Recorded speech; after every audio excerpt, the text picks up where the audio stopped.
Reese 121 Brazos. It's the 23rd February 2021. This is a time lapse playback on 20th Saturday. In that driveway, that's 108 Brazos, is a white late model Dodge Ram. It's driven by the neighbor of Deputy Kevin McGarity. Yesterday, Friday, I identified a microwave dish that was beaming a microwave beam at my camera. Looked at it in the infrared, confirmed it, and he came over, got a ladder, went back around the back of the house, went up on the house, and moved the microwave dish. This is a preponderance of evidence, 2 degrees of separation. This house was rented by Paul Jordan's family back in 2016, when I still had a successful online diesel business. Him and 5 other people from a Facebook page that was put together by Sheriff Rodney Watson, Andrew Montgomery, to destroy my business, claimed fake Ponzi scheme, fake work. That's bullshit. I asked the FBI to investigate. No wrongdoing was found. So this is the 2 degrees of separation. He comes over. I've identified both of these houses as well as 6 other houses that surround me as being an LPOP. It was poo-pooed by the sheriff's department. This is the only sheriff department regime involving Rodney Watson, who I am officially declaring a domestic terrorist and a racketeer. I have sworn statements from at least 2 other witnesses that were conscripted by him, where he infiltrated my nonprofit repair shop back in 2007 when I was active duty with the Air Force, and then attempted to besmirch my reputation, infiltrate it, try to file criminal charges up in Dallas and Fort Worth, Tarrant County, against me for nothing, and I was vindicated of that. So how is it that this man can reach out of the county and perpetrate all of these evil events against me? I'll tell you how. I testified, offered sworn testimony against Dallas County Commissioner John Wiley Price for money laundering and drug dealing. I was an eyewitness to with my landlord back then, Chris Lagurney, 2222 Beckley. I was threatened by John Price.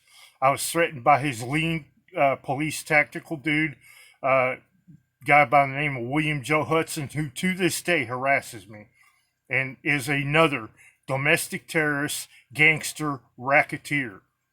But the house has been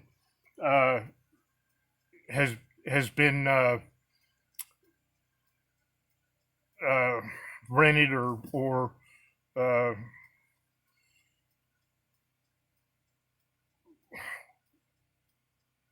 infested, I'll put it, by a Michael Craig McFall. He stole a generator off my property when I was active duty deployed, and has filed all manner of disrespectful. Now, I always wondered what this guy's tangent was. He went through the post 522 American Legion and lathered up a bunch of people up there. Now, most people, they'll check me out, talk to me, whatever, and they'll realize it's a bunch of bullshit. But there's a clandestine group of about 24 people from post 522 on FM 2604, and that house is owned by Dorothy Schultz. She's done the same thing, attempted to file disparaging remarks to the Hillsborough Police Department. She is actively involved as an associate with the Whitney Lodge, which is another agency association that I've had terrible problems with. And let me tell you guys something. You killed my daughter on 1 October 2013, and I got proof, evidence of that as well. And I'm connecting all this together so the state and the federals come in here and bust your motherfucking asses. And then I'm going to do something about it. Through the law, I ain't a racketeer gangbanger like you people. But just this morning, he's got an old hound dog, and he was up on the corner of Live Oak Loop and Sunset Loop, up until about a year ago when I identified it as an LPOP, and they cleared out of there. But he lives to the west, on the west side of Kevin McGarity's house. Now, remember that name. Before 2016, he used to follow me everywhere within the county. And I asked him, I said, what are you doing? I said, you got a BOLO or a court warrant? If you don't, cease and desist. Well, he didn't stop, so I filed a complaint with the district attorney and also the sheriff at that time, Wes Collins. He was pulled off. He said, I don't go over there anymore. It's bullshit.